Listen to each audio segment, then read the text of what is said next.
राधे राधे दोस्तों। आज हम आपको सुनाएंगे एक भूत और पति की कहानी। पत्नी क्यों अपने पति को जूते से मारती थी। अगर आप हमारे चैनल पर नए हैं तो प्लीज हमारे चैनल को सब्सक्राइब करें, वीडियो को लाइक करें और शेयर करें। एक छोटे से गांव रामपुर में छज्जू नाम का व्यक्ति रहता था। उसके माता पिता का बचपन में ही देहांत हो गया था। अपने माता पिता का छग्गू इकलौता पुत्र था और उसका कोई रिश्तेदार भी नहीं था। इसलिए अपने माता पिता की मृत्यु के बाद वह अपने ननिहाल में अपने मामा मामी के साथ रहने लगा। ननिहाल उसके गांव से कोई 20-30 किलोमीटर की दूरी पर था। अब तक वह अपने मामा मामी के साथ ही रहता था, लेकिन छग्गू के साथ मामा मामी का व्यवहार बिल्कुल भी अच्छा नहीं था। वे छज्जू से खेतों में बहुत ज्यादा काम करवाते थे और हर रोज उसे ताने देते थे। 22 साल की उम्र तक जो छज्जू ने अपने मामा मामी का घर छोड़ दिया था और अपने गांव वापस आ गया था और अपने घर में रहने लगा था। लेकिन अब अपनी जीविका चलाने के लिए छज्जू ने एक सेठ की दुकान पर नौकरी करने लगा। उसे वहां पर तनख्वाह बहुत कम मिलती थी, परंतु उसके पास कोई दूसरा रास्ता नहीं था।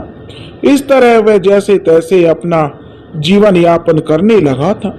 जिस सेठ की दुकान में छज्जू नौकरी करता था, उसी दुकान पर एक और लड़का भी था जिसका नाम रामू था। वह काम करते करते छज्जू जो वहां पर कुछ उदास रहने लगा था और रामू से उसकी अच्छी मित्रता हो गई थी। एक दिन छज्जू थोड़ा खोया खोया सा बैठा था। तभी रामू ने पूछा, क्या बात है भाई, आज कुछ उदास लग रहे हो। छज्जू बोला, क्या बताऊं रामू भैया, मेरे जीवन में तो उदासी ही छाई हुई है जिसका कोई अंत नहीं है। और रामू बोला, ऐसी क्या परेशानी है भैया। छज्जू बोला, मेरा तो पूरा जीवन ही जो बेकार है। रोज उठता हूँ, काम पर आता हूँ और शाम को वही घर में अकेलापन। इस अकेलेपन से अब मैं जो उगता गया हूँ, यानी ऊब चुका हूँ। कभी कभी तो मेरा मन करता है कि मैं अपनी जान दे दूं। रामू बोला, ऐसा मत कहो भैया, परेशानी तो हर किसी के जीवन में आती है, इसका मतलब यह तो नहीं कि सब जीना छोड़ दें। और रामू उसे दिलासा देने लगा। छज्जू बोला, हाँ भाई, यह बात तुम्हारी सही है कि परेशानी हर किसी के जीवन में होती है, किंतु सबके साथ उस परेशानी से लड़ने के लिए कोई ना कोई होता है। भाई, मेरी तो परेशानी ही मेरा अकेलापन है। रामू बोला, यह बात तो तुम्हारी ठीक है भैया, पर इस परेशानी का एक हल है। छज्जू भैया, तुम शादी कर लो, तुम्हारी पत्नी आ जाएगी तो तुम अकेले नहीं रहोगे, तुम्हें सुख दुख का साथी मिल जाएगा और फिर जब तुम्हारे बच्चे होंगे तो तुम्हारा परिवार भी भरा पूरा हो जाएगा। छज्जू बोला, रामू भैया, यह बात तो तुम्हारी बिल्कुल सही है, पर मुझ जैसे गरीब लड़के को कौन अपनी बेटी की शादी करेगा, और अब तो मेरी उम्र भी हो चुकी है। तब रामू कहने लगा, अरे भैया, कोशिश तो करो। उस दिन से छज्जू इस कोशिश में लग गया, लेकिन सालों गुजर गए, उससे शादी के लिए कोई भी लड़की तैयार नहीं हुई। अब वह 30 साल का हो चुका था। उसने शादी की उम्मीद पूरी तरह से छोड़ दी। वह फिर से उदास रहने लगा।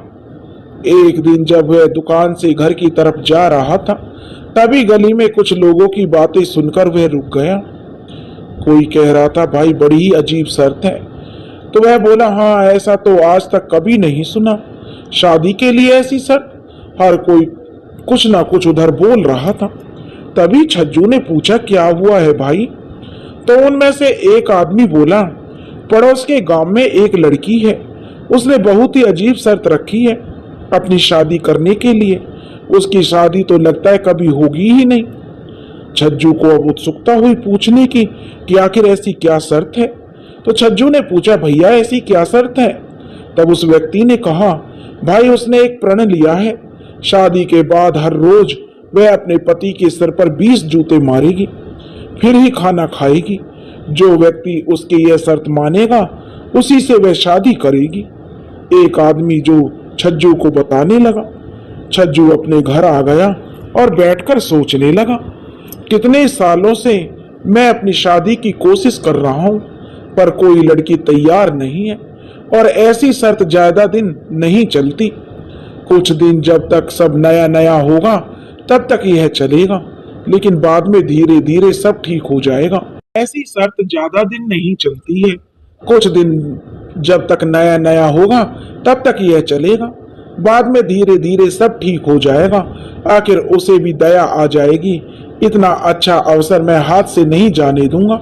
छज्जू अपने मन ही मन में जो अपने विचारों को लगाम दे रहा था, उसी वक्त उस लड़की के घर जाने के लिए छज्जू निकल पड़ा। उस लड़की का परिवार बहुत ही रईस था, बहुत पैसे वाले थे। उनका घर भी बहुत ही आलीशान था। वह घर में बहुत से उसके घर में नौकर थे।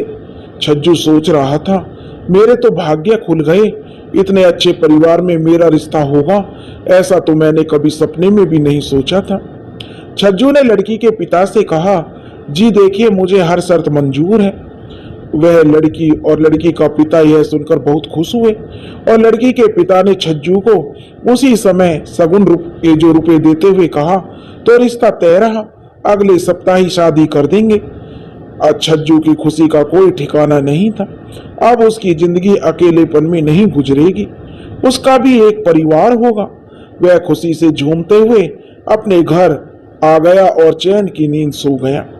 ऐसे ही खुशी खुशी उसके दिन बीत रहे थे और खुशी से शादी की तैयारियां में एक सप्ताह निकल गया।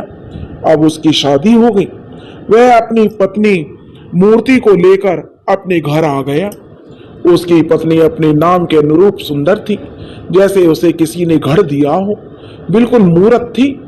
उसने उस दिन ही सारे घर की अच्छे से सफाई की, अच्छा खाना बनाया और छज्जू को थाली में परोस कर खिलाया। छज्जू की खुशी का ठिकाना नहीं रहा। उसके जीवन में तो बाहर आ गई। उसकी बरसों की तमन्ना पूरी हो चुकी थी और पत्नी भी इतनी सुंदर और सुशील मिली थी। कहते हैं सब्र का फल मीठा होता है। छज्जू मन ही मन सोचने लगा था। अगली सुबह जब वह उठा तो उसकी पत्नी नहाकर तैयार हो चुकी थी और उसके पास आकर बोली, आप भी नहा लीजिए, आपके लिए मैंने पानी रख दिया है और कपड़े भी तैयार हैं। छज्जू के जीवन की यह सबसे सुंदर सुबह थी। वह उठा और नहाने चला गया। छज्जू तैयार होकर जैसे ही घर के आंगन में आया तो उसने देखा कि मूर्ति हाथ में चमड़े का जूता लिए बैठी हुई थी और उसके चेहरे पर एक जो बहुत ही हल्की सी मुस्कान फैली हुई थी। छज्जू ने पास आकर पूछा, क्या मूर्ति, तुम हाथ में जूता लेकर क्यों बैठी हो? मूर्ति मुस्कुराते हुए बोली, अरे क्या आप शर्त के बारे में भूल गए? तभी छज्जू को उसकी शर्त याद आई जिसे वह शादी की खुशी में भूल चुका था। छज्जू बोला, ओ माफ करना मूर्ति, मैं तो भूल गया था। और छज्जू मूर्ति के आगे बैठ गया। छज्जू के बैठते ही मूर्ति ने जूते से उसके सिर में जोर जोर से जो उसको जूते मारने लगी। चट चट की आवाज पूरे घर में गूंज उठी और छज्जू को तो हाल बेहाल हो गया। उसे दिन में तारे नजर आने लगे। 20 जूते मारकर जो मूर्ति उठी और मुस्कुराते हुए बोली, चलिए खाना तैयार है। उसके बाद छज्जू और मूर्ति ने साथ बैठकर खाना खाया। फिर छज्जू अपने काम पर निकल गया। उसे आज सिर में बहुत दर्द हो रहा था, पर उसके दिल में शांति थी। वह मन ही मन सोच रहा था, बस कुछ दिन ऐसा चलेगा, फिर धीरे धीरे सब ठीक हो जाएगा। लेकिन जैसा उसने सोचा था वैसा कुछ नहीं हुआ। 1 महीने से ज्यादा हो चुका था। मूर्ति नियम पूर्वक हर रोज सुबह उठकर उसे जूते मारकर ही खाना खाती थी। छज्जू के सर के बाल झड़ने लगे। उसकी सारी खुशी गायब हो चुकी थी। आखिर एक दिन उसकी हिम्मत जवाब दे गई। उस रात लेटे हुए वह सोचने लगा, मेरे जीवन में सुख लिखा ही नहीं है, अब मैं और यह सब नहीं सह सकता। और वह रात के 3 बजे घर से निकल गया। सुबह जब मूर्ति उठी तो उसने देखा छज्जू घर पर नहीं है। उसने काफी देर छज्जू का इंतजार किया, पर छज्जू का कोई अता पता नहीं था। मूर्ति भूख से बेहाल होने लगी। आखिर उसने आंगन में एक कोने में छज्जू का नाम लिखा और उस नाम पर 20 जूते मारकर खाना खा लिया। अब मूर्ति हर रोज सवेरे उठकर तैयार होती और छज्जू के नाम वाले आंगन के कोने पर 20 जूते मारती और खाना खाती। उसे पैसों की कोई कमी नहीं थी, क्योंकि उसका पिता बहुत ही पैसे वाला धनवान व्यक्ति था। इधर छज्जू भटकते भटकते किसी नगर में पहुंच गया। उसने ठान लिया कि अब मर जाएगा, पर अपने गांव वापस नहीं जाएगा और उस घर में तो वह अपनी पत्नी के पास कभी नहीं जाएगा। वह उस नगर के जंगल में एक घने पेड़ के नीचे बैठकर तपस्या करने लगा। 10-12 दिन ऐसे ही गुजर गए और छग्गू वहां बैठकर हर रोज भक्ति करने लगा। कोई भी जंगल के उस रास्ते से आता जाता तो उसे साधु समझकर कुछ ना कुछ दे जाता था। एक दिन दोपहर के समय उस पेड़ से कुछ आवाजें आने लगी। छज्जू आवाजें सुनकर चौंक गया और ऊपर देखने लगा कि आखिर उस पेड़ पर क्या है, कहीं कोई जानवर तो नहीं। तभी उसके सामने धुआं उठने लगा और देखते ही देखते धुएं ने एक आकार ले लिया। छज्जू उसे देखकर बहुत डर गया और जैसे ही भागने को हुआ, आवाज आई, रुको। छज्जू ने डरते हुए पीछे मुड़कर देखा तो पाया कि आवाज उस धुएं में से आ रही है। छज्जू ने हिम्मत करके पूछा, कौन हो भाई तुम? तब वह बोला, मैं वही प्रेत हूं जिसे अपने घर से निकालने के लिए तुम्हारे माता पिता ने बहुत हाथ पैर मारे थे। फिर उस धुएं में से आवाज आई, प्रेत? छज्जू ने कांपते हुए कहा, प्रेत? तो वह बोला, हाँ, तुम्हारे घर के आंगन के नीचे मैं सालों से रहता था। तुम्हारे माता पिता को एक तांत्रिक ने जब यह बताया था, तब उन्होंने बहुत कोशिश की थी कि मुझे वहां से निकालें। इसके लिए उन्होंने अनेक तांत्रिकों को बुलवाया, हवन करवाए, लेकिन वे मुझे वहां से हटा नहीं सके। फिर जब वे गुजर गए और घर सूना हो गया तो मेरी शक्तियां और बढ़ गई और मैं एक शक्तिशाली राक्षस बन गया। मैं अब वहां पर तुम्हारे घर के आंगन के नीचे रहने लगा। और तो वह बोला, छज्जू, क्या मेरे घर में भूत इतने सालों से? पर जब तुम इतने समय से वहां रहते थे और इतनी कोशिशों के बाद भी तुम उस घर से नहीं निकले, तो अब यहाँ कैसे आ गए? तो क्योंकि अभी उसकी बात सुनकर छज्जू का थोड़ा डर भी कम हो गया था। तब वह प्रेत बोला, हाँ वही तो बात है, अब मैं यहाँ क्यों हूँ? अब जो प्रेत था वह कुछ उदास था और कहने लगा, इतने साल मैं वहां आराम से रहा, मुझे कोई परेशानी नहीं हुई, पर जब तुम्हारी दुष्ट पत्नी की वजह से अब मुझे वहां से निकलकर यहाँ आना पड़ा है। छज्जू ने चौंक कर पूछा, क्या मेरी पत्नी? मेरी पत्नी ने तुम्हें उस घर से निकाला? लेकिन प्रेत जी, मैं कुछ समझा नहीं। तब वह प्रेत बोला, छज्जू, जब तुम उस घर से भाग गए तब तुम्हारी पत्नी ने आंगन पर तुम्हारा नाम लिखा और हर रोज आंगन में तुम्हारे नाम के ऊपर 20 जूते मारती थी और बदकिस्मती से वही मेरा रहने का स्थान था। तुम्हारे उस नाम के नीचे ही जो नाम लिखती थी उसके नीचे ही मैं रहता था। भूत अब उदास था और तो वह छज्जू हंसते हुए बोला, अच्छा, तो अब मेरी सब समझ में आ गया। प्रेत ने गुस्से से कहा, तुम मुझ पर हंस रहे हो? अपना हाल देखो और फिर अपने सर का हाल देखो, गंजे हो चुके हो, और क्या सोच रहे हो तुम? तो छज्जू फिर हंसते हुए कहने लगा, देखो प्रेत जी, जब मेरे सर से वह इतना जोर से मारती थी तो आंगन पर तो वो कितना जोर से मारती होगी। छज्जू फिर हंसने लगा। प्रेत बोलने लगा, तुम जानते हो छज्जू, हम प्रेतों को भी बहुत समस्याओं का सामना करना पड़ता है। जिस प्रकार तुम इंसान बिना घर के सुरक्षित नहीं हो, उसी प्रकार हमें भी हमारा स्थान आवश्यक होता है। जब कोई भूत अपने वास स्थान को खो देता है तब वह कमजोर हो जाता है और इस अवस्था में कुछ बुरी प्रवृत्ति के प्रेत उसे परेशान करने लगते हैं, अपने काबू में रखने का उसे प्रयास करने लगते हैं। छज्जू को अब उस प्रेत के लिए बुरा लगने लगा। वह उदास होकर बोला, तुम्हारा हाल भला मुझसे बेहतर कौन समझ सकता है प्रेत भाई? हम दोनों एक ही नौका में सवार हैं। जीवन तो मेरा भी बहुत मुश्किल हो चुका है, पर अब कर भी क्या सकते हैं। तुम तो फिर भी कहीं रह लोगे, पर मेरा तो कोई ठिकाना नहीं है। अब छगन की बात सुनकर भूत को छज्जू पर दया आने लगी। वह बोला, हम दोनों की एक ही परेशानी है और एक ही परेशानी से परेशान है, तो हमारा हाल भी एक जैसा ही बुरा है। तो हम इस तरह से मित्र हुए ना, क्या तुम मेरे मित्र बनोगे? छज्जू कुछ पल सोचकर बोला, हाँ हाँ, क्यों नहीं। प्रेत ने इंसानी आकार धारण कर लिया और उसके कंधे पर हाथ रखता हुआ बोला, दोस्त, अब तुम चिंता मत करो, हम सब मिलकर सब कुछ संभाल लेंगे। आज तक इंसान की भूत से दुश्मनी रही है, पर अब यह इंसान और प्रेत की जोड़ी धूम मचा देगी। और छज्जू और प्रेत एक साथ हंस पड़े। अब छज्जू और प्रेत में अच्छी दोस्ती हो गई, पर प्रेत को रहने के लिए एक आवास और छज्जू को आवास और पैसों की आवश्यकता थी, जिसमें वो अपना गुजारा कर सके। वे दोनों एक पेड़ के नीचे बैठे थे। तभी प्रेत ने कहा कि छज्जू भाई, इंसानों में तो बुद्धि होती है, तुम अपनी बुद्धि से कोई योजना बनाओ जिससे हमारी समस्याओं का समाधान हो जाए। छज्जू ने बस हाँ में सिर हिलाया और कुछ सोचने लगा। काफी देर तक दोनों चुपचाप बैठे रहे और अचानक छज्जू खुशी से बोला, मिल गई, मुझे एक योजना मिल गई। अब हमारी सारी समस्याओं का अंत हो जाएगा और हम आराम से रहेंगे। उसकी खुशी और उत्साह देखकर प्रेत भी झूमने लगा और बोला, बताओ भाई, ऐसी क्या युक्ति है?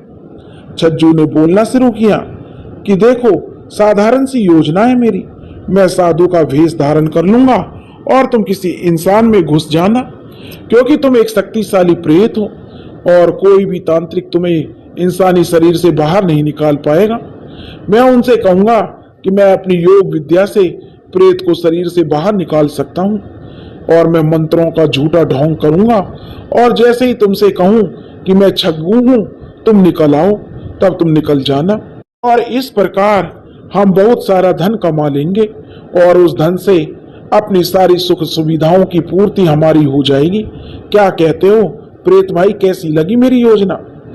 प्रेत छज्जू का चेहरा देखता रह गया और बोला, वाह मेरे दोस्त, वाह, क्या बुद्धि पाई है तुमने। तुम्हारी योजना तो कमाल की है, मैं इसके लिए तैयार हूँ। छज्जू के चेहरे पर भी अब खुशी दौड़ आई और दोनों दोस्तों ने हाथ मिलाया। सबसे पहले जो छज्जू बोला, मुझे साधुओं जैसे वस्त्रों का जो प्रबंध करना होगा। तो प्रेत बोला, तुम उसकी चिंता मत करो। इतना कहकर प्रेत धूल के बवंडर में तब्दील हो गया और वहां से चला गया। थोड़ी देर में फिर से छज्जू के सामने धूल का बवंडर बना और उसमें से कुछ सामान आकर गिरा। छज्जू ने देखा उस सामान में साधु के वस्त्र, माला और कमंडल थे। उसे देखकर छज्जू खुश होते हुए बोला, वाह मित्र, इतना जल्दी, और वह खुश हो गया। अब छज्जू ने साधु का वेशभूषा धारण कर ली। एक हाथ में माला, दूसरे में कमंडल लिए बिल्कुल पहुंचा हुआ साधु लग रहा था। दोनों जोर जोर से हंसे और पास के नगर में ही चले गए। नगर में पहुंचने के बाद छज्जू एक पेड़ के नीचे तपस्या करने के लिए बैठ गया और प्रेत उसी पेड़ पर बैठ गया। आते जाते लोग छज्जू को कोई बड़ा साधु समझकर प्रणाम करते हुए निकलने लगे। कुछ ही दिनों में बात फैल गई कि नगर में एक बड़े तपस्वी महात्मा आए हैं जो एक पेड़ के नीचे बैठकर तपस्या कर रहे हैं। अब कुछ लोग जो छज्जू के दर्शन के लिए आने लगे, उसे कुछ ना कुछ भेंट चढ़ाने लगे। छज्जू और प्रेत अब दोनों खुश थे और अब वह समय आ चुका था जब वे दोनों अपनी योजना शुरू करने वाले थे। छज्जू प्रेत से बोला, चलो मित्र, अब समय आ गया है, अपनी योजना को जो चलते हैं और अपनी योजना पर काम करेंगे। क्योंकि इस नगर में एक बहुत धनवान सेठ है, सेठ जिसका नाम गोपाल है। उस सेठ का 10 साल का एक इकलौता बेटा है। वह सेठ की संपत्ति का इकलौता वारिस है। तुम उसके पुत्र में घुस जाओ और अपना असर दिखाना शुरू करो और उस सेठ से हमें बहुत सारा धन मिल जाएगा। छज्जू ने भूत को बताया तो प्रेत उछलते हुए बोला, समझ आ गया मुझे, समझो काम तुम्हारा हो गया, और वह वहां से गायब हो गया। छज्जू आंखें मूंदकर फिर अपनी तपस्या में लीन हो गया और धीरे धीरे मुस्कुराने लगा। सेठ गोपाल दास एक बहुत बड़ा व्यापारी था। उसके पास करोड़ों की संपत्ति थी। उसके परिवार में केवल वह और उसकी पत्नी और उसका बेटा था। वर्षों पहले उसके जीवन में बड़ा दुख था, क्योंकि उसके पास पैसे और संपत्ति तो थी, पर उसकी कोई औलाद नहीं थी। विवाह के काफी वर्ष गुजर जाने के बाद भी उसके कोई संतान नहीं हुई। जब देखो तब वह किसी वैद्य या किसी तांत्रिक के पास अपनी इस समस्या को दूर करने के लिए भटकता रहता था। आखिर ईश्वर की कृपा से उसे पुत्र की प्राप्ति हुई। आज उसका बेटा 10 साल का हो चुका है, जिसका नाम नयन है। अब सेठ गोपाल दास का जीवन सारे सुखों से संपन्न हो चुका था। नैन को घर में नैनू बुलाते थे प्यार से। सेठ जी बोले, अरे ओ नैनू की माँ, अरे भाग्यवान जरा पानी तो लाओ। अब जो सेठ जी की पत्नी मालती ने अंदर से आवाज लगाई, सेठ जी अभी लाई। सेठ जी आंगन में लगे दीवान पर जा बैठे। तभी मालती पानी का गिलास लेकर आई और सेठ जी को थमा दिया। सेठ जी ने पानी पीकर गिलास एक तरफ रखा और लेट गए और बोले, बताइए कैसा रहा आज का दिन। मालती उनके पास बैठकर पूछने लगी। सेठ जी बोले, दिन तो सारे बहुत अच्छे से गुजर रहे हैं भाग्यवान, समझ लो साक्षात महालक्ष्मी की जो कृपा हो रही है हम पर। तो मालती बोली, हमारे सुखी जीवन को किसी की नजर ना लगे भगवान। और तभी धड़ाम जैसे एक आवाज आई और सेठ जी बोले, अरे ये आवाज कैसी हुई। और मालती भागती हुई बोली, अरे ये तो नैनू की आवाज आ रही है उसके कमरे से। गोपाल दास भी मालती के पीछे उसके कमरे की तरफ भागे। अंदर जाकर देखा तो नैनू जमीन पर मुंह के बल उल्टा पड़ा हुआ था। दोनों ने जल्दी से उसके पास भागे और उसे पलंग पर लेटाया, लेकिन उनका बेटा बेहोश था। मालती ने पानी की छींटे उसके चेहरे पर मारे तो उसने आंखें खोली। तो सेठ जी घबराकर बोले, क्या हुआ बेटा, तू ठीक तो है। तो वह कहने लगा, तुझे क्या, मैं कैसा भी हूं, ठीक हूं या नहीं, चल भाग यहां से बुड्ढे। और नैनू ने जो आंखें लाल कर ली। तभी मालती ने उसे जोर का तमाचे मारते हुए कहा, नालायक, अपने पिता से ऐसी बातें करेगा तो। तमाचे से अब वो लड़का आग बबूला हो गया और उसने अपनी माँ मालती को धक्का दे दिया और फिर अपने बालों को नोचने लगा। कभी कभी जोर जोर से हंसने लगता तो कभी कभी रोने लगता, कभी चिल्लाता तो कभी घर में इधर उधर भागने लगता। अब सेठ सेठानी दोनों उसे देखकर परेशान हो गए। अचानक उनका बेटा फिर बेहोश होकर गिर पड़ा। सेठानी भागकर उसके पास गई, देखा तो उसे बहुत तेज बुखार था। सेठ जी तुरंत हकीम को बुलाकर लाए। हकीम ने लड़के की जांच की और कहा, सब कुछ तो ठीक लग रहा है, कारण समझ नहीं आ रहा, आखिर ऐसा क्या हुआ। यह काढ़ा बनाकर पिला दो, बुखार तो चला जाएगा। हकीम चला गया पर सेठ सेठानी दोनों चिंता के मारे अधमरे हो गए, क्योंकि यह उनका इकलौता लाडला पुत्र जो था। थोड़ी देर में लड़के को होश आया तो वह बहुत ही अजीब हरकतें कर रहा था। सेठानी ने सेठ की ओर देखकर बोली, मुझे तो लगता है जी इस पर कोई बुरा साया पड़ा है, जल्दी से जल्दी किसी तांत्रिक को लाइए, कहीं हमारे बेटा को कुछ हो ना जाए। सेठ जी ने बीच में ही सेठानी की बात काटते हुए कहा, अरे नहीं सेठानी, इसको कुछ नहीं होगा। उस दिन से सेठ के घर में तांत्रिकों की भीड़ लग गई। एक के बाद एक तांत्रिक आते गए पर लड़के की हालत में कोई सुधार नहीं हुआ। सेठ सेठानी बहुत निराश हो चुके थे। लड़के की हालत दिन पर दिन बिगड़ती जा रही थी। एक दिन सेठ बाजार से गुजर रहा था, तभी उसने कुछ लोगों की बातें सुनी। वे कह रहे थे, हाँ भाई, कोई बहुत बड़े महात्मा लगते हैं, यह तो हमारे नगर का सौभाग्य है जो ऐसे महात्मा हमारे नगर में पधारे हैं। सेठ जी उनसे बोले, भाई लोग आप किसकी बात कर रहे हो। तभी उनमें से एक ने जवाब दिया, अरे सेठ जी, कुछ दिन पहले हमारे नगर में एक साधु बाबा आए हैं। अगर हर समय एक पेड़ के नीचे तपस्या में लीन रहते हैं, बड़े ही पहुंचे हुए महात्मा लगते हैं। मैंने सुना उन्हें भूत भविष्य वर्तमान सबका ज्ञान है। दूसरा व्यक्ति बोला, हाँ हाँ सेठ जी, ये सही कह रहे हैं। उनकी बातें सुनकर सेठ के मन में आशा की किरण जागी और वो उस साधु बाबा का पता पूछकर उनसे मिलने के लिए निकल पड़ा। छग्गू आंख बंद किए हुए पेड़ के नीचे बैठा था। सामने सेठ गोपाल दास खड़ा था। गोपाल दास हाथ जोड़ते हुए बोला, बाबा। छज्जू मुस्कुराते हुए आंख खोली और बोले, आओ सेठ आओ, बड़े दुख के मारे हो तुम। इकलौता बेटा जब मृत्यु की सैया पर हो तो बाप के कलेजे में बड़ा दर्द होता है। इतना सुनते ही सेठ रोकर जो छज्जू के पैरों में गिर पड़ा और बोले, बाबा आप तो अंतर्यामी हैं, मुझ पर कृपा करो बाबा। छज्जू ने मुस्कुराते हुए कहा, जरूर सेठ जी, हम तुम्हारी समस्या का जरूर निवारण करेंगे। तुम घर जाओ और निश्चिंत होकर जाओ और कोई चिंता मत करो, और मैं आज शाम को तुम्हारे घर पर आऊंगा। और सेठ जी को जो छज्जू ने उनके घर वापस भेज दिया और सेठ जी के घर जाने के बाद छज्जू जोर जोर से हंसने लगा।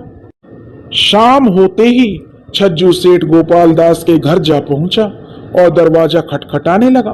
तुरंत सेठ ने दरवाजा खोला और सामने छज्जू को देखते ही उनके पैरों में गिर पड़ा और बोला रोते हुए, आप चाहे जितना धन ले लो बाबा जी, लेकिन मेरे पुत्र को ठीक कर दो।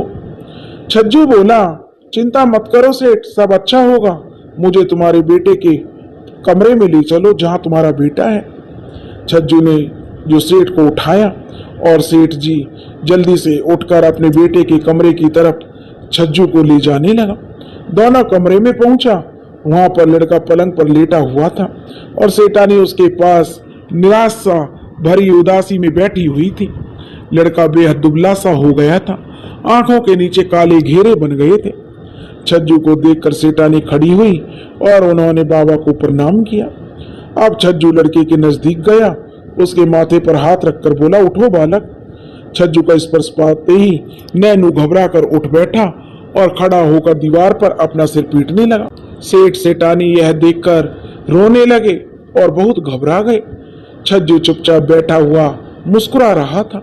नैनू इधर उधर उछलने लगा, नाचने लगा और चिल्लाने लगा। तभी सेठ सेठानी हाथ जोड़कर बोले, बाबा कुछ कीजिए महाराज, हमारे बेटा को ठीक कीजिए। छज्जू उठा और नैनू का हाथ पकड़कर उसे बैठा दिया और अब उसने नैनू के कान में कुछ मंत्र पढ़ने लगा। ओ मैं हूं मूर्ति का पति। जैसे ही छज्जू ने ऐसा कहा वैसे ही नैनू बेहोश हो गया। अब छज्जू ने अपने कलश से पानी लेकर उसके चेहरे पर छिड़का तो नैनू होश में आने लगा। थोड़ी देर में वह पूरी तरह से होश में आ गया और बोला, माँ पिताजी ये बाबा कौन है? उसने सेठ सेठानी से पूछा तो वह कहने लगे, सेठ सेठानी, अरे तू हमें पहचानता है बेटा, तू ठीक हो गया बेटा। तो छज्जू बोला, देखिए अब आपका जो पुत्र था वह प्रेत आत्मा से ग्रसित था, अब ये ठीक है। नैनू आश्चर्य से बोला, आप क्या बोल रही हो माँ, मैं आपको क्यों नहीं पहचानूंगा और मुझे क्या हुआ? यह सुनकर सेठ सेठानी की खुशी का ठिकाना नहीं रहा। उन दोनों ने अपने लड़के को गले लगा लिया। छज्जू कमरे से बाहर निकलकर जाने लगा। तभी सेठ जी की आवाज आई, रुकिए महाराज। छज्जू रुक गया और उनकी तरफ मुड़कर देखने लगा। सेठ जी बोले, आपने हमारे नीरस जीवन में फिर से खुशियां भर दी हैं और आप चुपचाप निकल रहे हैं बाबा। धन्य है हम जो आप जैसे महापुरुष के कदम हमारे आंगन में पड़े। मैं आपको दक्षिणा देने की इच्छा रखता हूँ, मांगे आप जो चाहते हैं वह सब मैं दूंगा। छज्जू मुस्कुराते हुए बोला, नहीं सेठ जी, मुझे कुछ नहीं चाहिए। तुम्हारा पुत्र एक बुरी आत्मा का तुम्हारे पुत्र पर साया था, अब मैंने उस आत्मा के साए से उसे मुक्त कर दिया। यह करना तो मेरा धर्म था, इसलिए इसकी कोई कीमत नहीं चाहिए मुझे।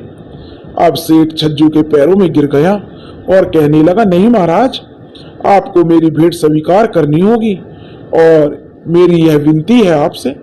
अब छज्जू ने कहा, ठीक है, ऐसा है तो तुम जो अपनी इच्छा से देना चाहते हो दे दो, मैं स्वीकार करूंगा। सेठ जी खुश हो गए और सेठानी को भेंट लाने के लिए कहा। थोड़ी देर में सेठानी एक थैला लेकर आई और छज्जू को दे दिया।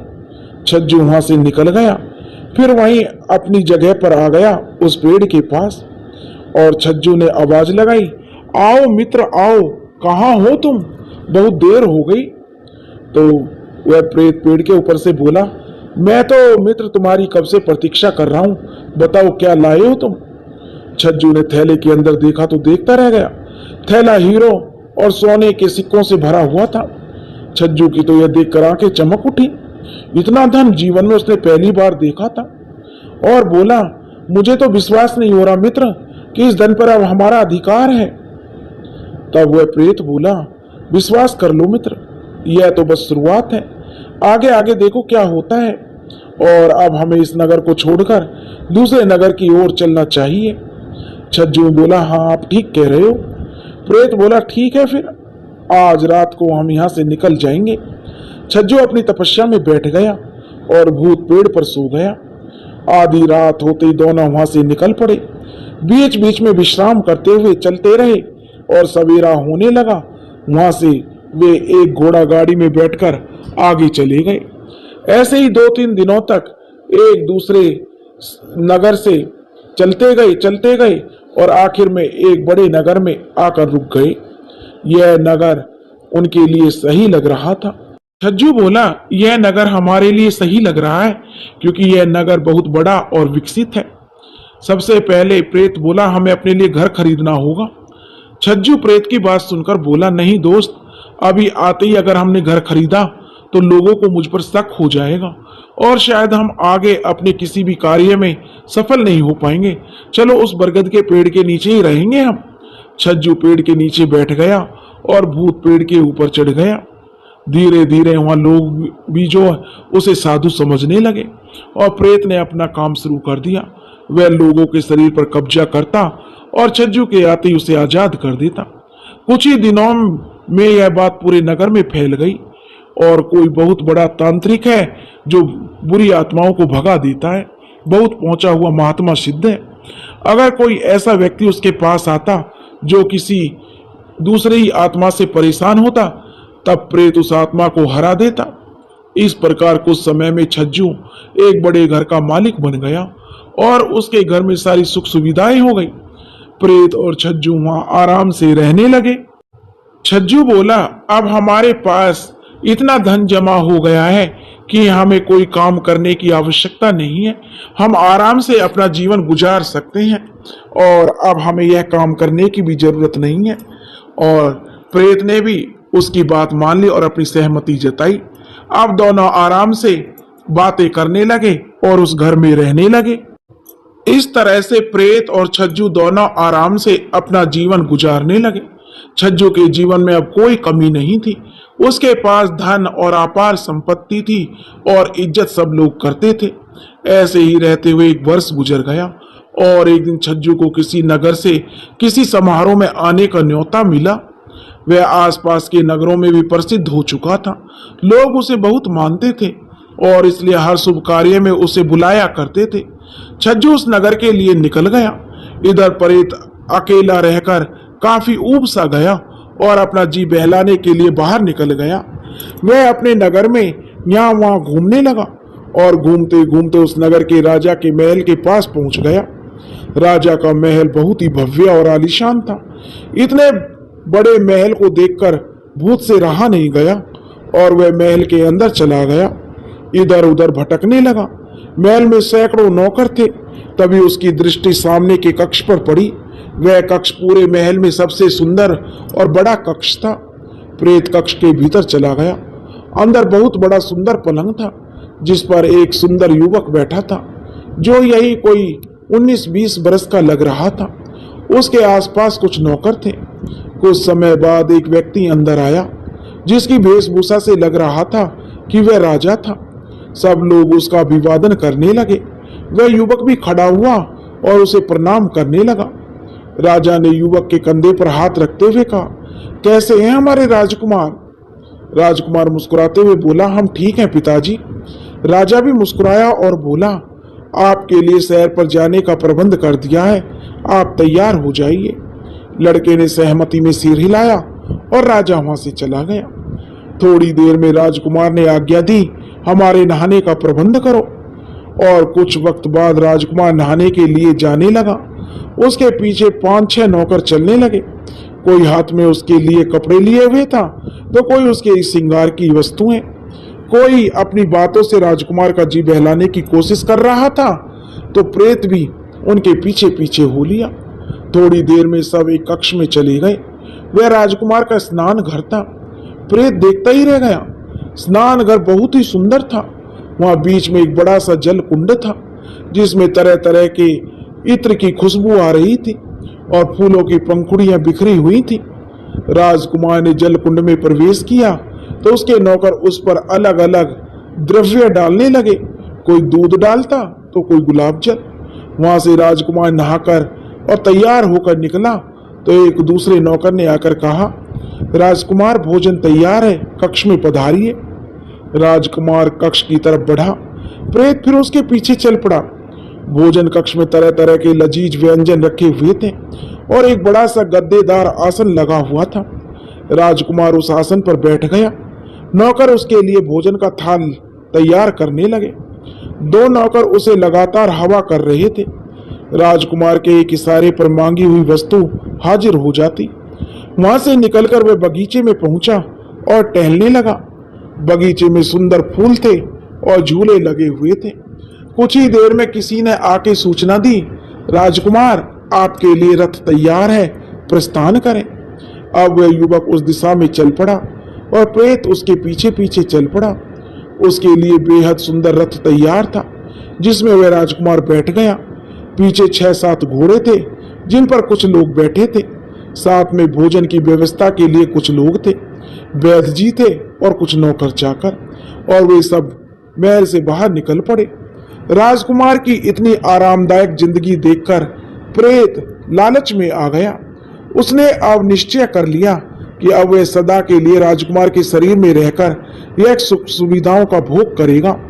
राजा के बेटे से अधिक सुखमय जीवन भला क्या हो सकता है। यह सोचकर प्रेत राजकुमार के रथ के पीछे भाग पड़ा। पूरे 1 सप्ताह के बाद छज्जू वापिस अपने घर लौटा। घर पर प्रेत नहीं था।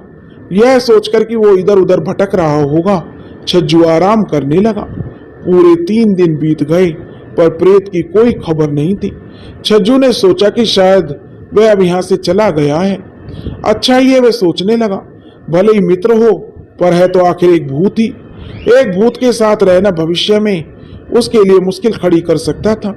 अच्छा हुआ जो वो प्रेत स्वयं ही वहां से चला गया। अब छज्जू सोचने लगा कि मैं आराम से यहाँ रहूंगा। छज्जू मन ही मन खुश होते हुए सोच रहा था कि चलो बला टली। शाम को छज्जू जब बाहर टहलने के लिए निकला तो उसका ध्यान कुछ लोगों की बातों की तरफ गया। उसने उन लोगों से पूछा, क्या बात है भाइयों, किस बारे में बात कर रहे हो। सब लोगों ने पहले छज्जू को प्रणाम किया। फिर उनमें से एक बोला कि गुरुजी, हमारे नगर के राजा का पुत्र बहुत बीमार है, कुछ दिनों से पूरे महल में दुख का माहौल है। राजकुमार की हालत बेहद गंभीर है। तभी दूसरा आदमी बोला, सुना है बहुत सारे वैद्य आए और चले गए पर किसी का इलाज राजकुमार पर असर नहीं कर पा रहा है। तभी वह बोला, हाँ भाई। तीसरा बोला, मैंने भी सुना है कि आसपास के नगरों से भी बड़े बड़े चिकित्सकों को बुलाया गया है पर राजकुमार को कोई फायदा नहीं हुआ। मुझे तो लगता है अब राजकुमार बचेंगे नहीं। तो वह बोला, चौथा आदमी, अरे अरे राम राम राम, कैसी बातें करते हो भाई, राजा तक यह बात पहुंच गई तो खाल उधेड़ लेंगे तुम्हारी। छज्जू वहां से चुपचाप निकल गया और सीधा अपने घर लौट आया। वह सोचने लगा, मुझे अब इन सब से दूर रहना चाहिए, खासकर जब राजा के राजकुमार का विषय है तो मुझे हरगिज शामिल नहीं होना चाहिए। मेरा जीवन आराम से कट रहा है, अब मैं किसी भी विवाद का हिस्सा नहीं बनूंगा। और छज्जू अपने आप से ही बातें करने लगा और 4-5 दिन निकल गए और धीरे धीरे पूरे नगर में बात फैल गई कि राजकुमार बीमार है। लोग तरह तरह की बातें करने लगे। किसी ने कहा राजकुमार को कोई गंभीर लाइलाज बीमारी है, तो किसी ने कहा कि अवश्य ही राजकुमार किसी बुरी आत्मा के साए में है। सारी बातें राजमहल में भी पहुंच रही थी। महल में अब चिकित्सकों के साथ साथ जो तांत्रिकों का भी आना जाना शुरू हो गया था, लेकिन कोई सफलता नहीं मिल रही थी। एक दिन एक तांत्रिक ने राजा से कहा, महाराज, राजकुमार पर एक बेहद शक्तिशाली प्रेत का साया है। मैं अपनी विद्या से यह तो पता लगा सकता हूँ कि इन पर आत्मा का साया है, पर मुझ में इतनी शक्ति नहीं है कि मैं उससे राजकुमार को छुटकारा दिला सकूं। इसलिए मेरा आपको सुझाव है कि आप जल्दी से जल्दी किसी ऐसे तांत्रिक को बुलाइए जो इस बुरी आत्मा से राजकुमार को आजादी दे दे। राजा ने पूरे नगर में सूचना फैला दी, जो भी तांत्रिक राजकुमार को बुरी आत्मा से मुक्त करेगा उसे अपार धन और ढेरों उपहार दिए जाएंगे। यह बात छज्जू तक भी पहुंची, पर वह कुछ नहीं करना चाहता था क्योंकि वह कोई तांत्रिक नहीं था। उसमें ऐसी कोई विद्या नहीं आती थी उसे जिससे वो आत्माओं से लड़ सके। अब तक वह जो कुछ कर पाया था सब अपने प्रेत मित्र की सहायता से ही कर पाया था, पर अब उसका मित्र प्रेत भी उसके साथ नहीं था। छग्गू मन ही मन सोचने लगा कि काश प्रेत उसके साथ होता। राजा के राजकुमार को ठीक करने पर उसे इतना धन मिलता जिसकी कोई सीमा नहीं थी, लेकिन अब वो क्या कर सकता था। आखिरकार छज्जू ने निश्चय कर लिया कि कल सवेरे वह कुछ दिनों के लिए यह नगर छोड़कर निकल जाएगा। जब तक राजा का मामला शांत ना हो जाए तब तक वह यहाँ नहीं लौटेगा। लेकिन किसी ने राजा को बताया कि इसी नगर में एक महान तांत्रिक रहते हैं जिन्होंने बहुत लोगों को ठीक किया है। छज्जू की बात राजा तक पहुंच गई। राजा ने आदेश दिया और छज्जू को महल में बुलवा लिया। छज्जू बेचारा डरता हुआ महल में गया। अब करे तो क्या करे, यह उसके बस की बात नहीं थी। अब वह राजकुमार के कान के पास गया और उसने अपना वही मंत्र फूंक दिया कि मैं मूर्ति का पति हूं, प्रेत बाहर निकल आओ। लेकिन प्रेत राजकुमार के शरीर में बोला, नहीं मित्र, अब तुम जाओ, मैं इसके शरीर में आराम से रहूंगा। अब छज्जू समझ गया कि यह तो मेरा मित्र प्रेत है जिसने राजकुमार को अपना शिकार बना लिया है। छज्जू ने उसे बहुत बोला, लेकिन प्रेत बोला, राजकुमार जैसी जिंदगी मुझे नहीं मिलेगी। मैं यहाँ बड़े आराम से हूँ और मजे से रह रहा हूँ, मैं नहीं जाऊंगा। अब छज्जू ने उसे बहुत वास्ता दिया, लेकिन प्रेत निकलने के लिए तैयार नहीं था। छज्जू ने कहा कि मैं राजा से तुम्हारे लिए कुछ मांग लूंगा, तुम बिल्कुल राजकुमारों की तरह रहोगे, लेकिन तुम राजकुमार को छोड़ दो, नहीं तो राजा मुझे सूली पर चढ़ा देगा, मेरा झूठ सबके सामने आ जाएगा। लेकिन प्रेत मानने को तैयार नहीं था। तभी राजा के सामने जो छज्जू नाटक करने लगा और बोला, महाराज, जो प्रेत बोल रहा है कि वो तब निकलेगा, बहुत शक्तिशाली प्रेत है, हमारे कहने से वो नहीं निकल रहा है। हम सारी विद्याएं अपना ली हैं, लेकिन हमने प्रेत को वचनों में बांध दिया है। अगर आप वचन पूरा कर दें तो प्रेत राजकुमार का शरीर छोड़ देगा। राजा बोला, ठीक है, मैं वचन देता हूं, जो प्रेत तुम मांगोगे वो मैं पूरा करूंगा। तब छज्जू बोला प्रेत से कि प्रेत, तुम सुखी जीवन बिताओगे, एक राजकुमार की तरह रहोगे, तुम बाहर निकल जाओ। तब छज्जू ने कहा, महाराज, प्रेत कह रहा है कि तुम अपना आधा राज्य है, अगर उसे दोगे तभी वो निकलेगा। राजा ने उसकी बात मान ली और छज्जू और प्रेत को बोल दिया। अब प्रेत राजकुमार के शरीर से बाहर आ गया। अब छज्जू राजा बन गया और उसे आधा राज्य दे दिया। प्रेत उसके साथ रहने लगा। प्रेत और छज्जू अब मजे की जिंदगी जीने लगे थे। दोस्तों, अगर आपको हमारी कहानी पसंद आई हो तो प्लीज हमारे चैनल को लाइक करें, सब्सक्राइब करें और शेयर करें। राधे राधे।